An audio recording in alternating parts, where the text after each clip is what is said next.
AKTU द्वारा आयोजित Uttar Pradesh technical admission counselling की सेकेंड राउंड चॉइस फिलिंग में पार्टिसिपेट करने वाले CUET UG and PG aspirants हो जाएं सावधान, क्योंकि आज की वीडियो का टॉपिक यही है कि मैं आप लोग को सावधान करने आया हूं चॉइस फिलिंग के रिगार्डिंग। ये पूरा का पूरा आप लोग का जो टॉपिक है रहने वाला है और आप लोग को मैं ऐसे पॉइंट्स इस वीडियो में बताने वाला हूं जिनको आपको सेकेंड राउंड की चॉइस फिलिंग एंड लॉकिंग करने से पहले ध्यान में रखना चाहिए। तो आइए बिना किसी देरी के वीडियो को शुरू करेंगे। उससे पहले मैं आपको अपना एक छोटा सा इंट्रोडक्शन देना चाहूँगा। जैसा कि हम सबको पता है कि AKTU की काउंसलिंग के सेकेंड राउंड में 3 टाइप के स्टूडेंट पार्टिसिपेट कर रहे हैं। सबसे पहला स्टूडेंट वो है जिसने कि चॉइस फिलिंग नहीं की थी राउंड 1 में, और उसको कोई सीट कैसे अलॉट होती जब उसने राउंड 1 में चॉइस फिलिंग ही नहीं की थी।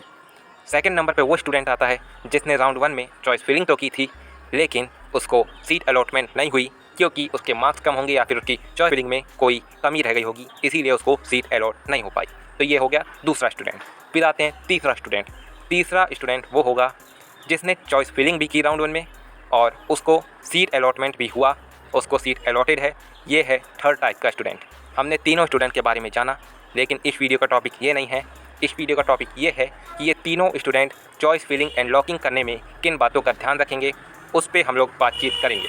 तो देखिए कुछ कॉमन पॉइंट्स हैं जो कि इन तीनों स्टूडेंट के लिए हैं, तो मैं बता देता हूँ। सबसे पहली बात कि आप लोग का जो चॉइस फिलिंग एंड लॉकिंग है CUET UG एंड PG का राउंड 2, उसका टाइमिंग 26 अक्टूबर से स्टार्ट हो गया था और आपका 30 अक्टूबर के रात के 12 बजे से पहले आप लोग को choice filling and locking complete कर लेनी है, तभी आपका जो सीट अलॉटमेंट है वो हो पाएगा।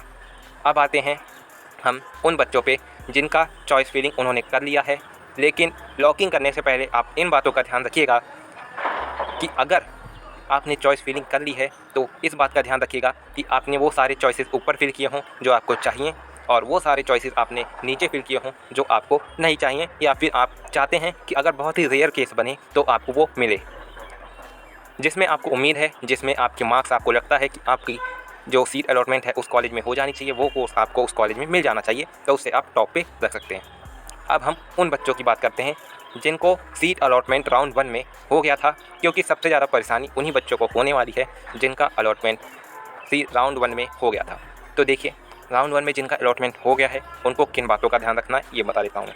सबसे पहली बात, अगर आपका सीट अलॉटमेंट हो गया है तो आप चाह रहे होंगे कि आपको कोई बढ़िया कॉलेज मिले जिससे कि आप लोग एक अच्छा कॉलेज में पढ़ के कुछ कर सकें अपनी ज़िंदगी में। तो आपने सोचा कि आप फ्लोट करेंगे, आपने फ्लोट किया। फ्लोट करने के बाद आपने सोचा होगा कि हम चॉइस फिलिंग बढ़िया से करेंगे।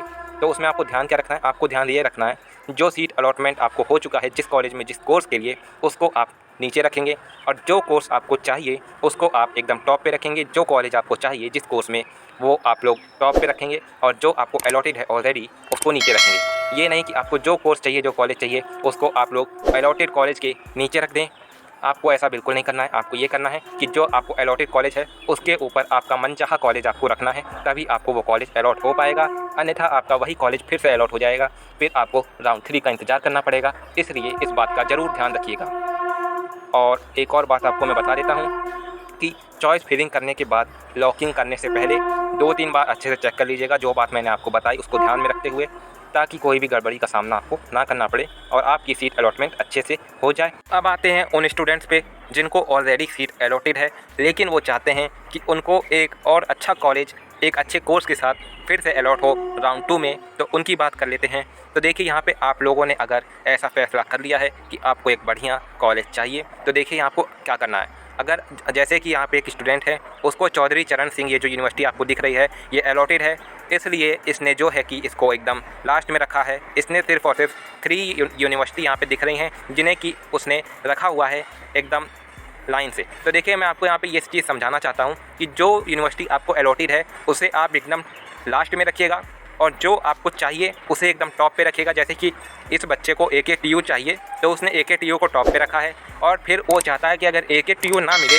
तो उसको लखनऊ यूनिवर्सिटी मिल जाए, इसलिए उसने लखनऊ यूनिवर्सिटी को सेकंड पे रखा है। और अगर वो चाहता है कि अगर लखनऊ यूनिवर्सिटी भी ना मिले तो उसको कम से कम चौधरी चरण सिंह फिर से मिल जाए, जिससे कि उसका कोई घाटा ना हो रहा हो। तो ऐसे ही आपको भी रखना है।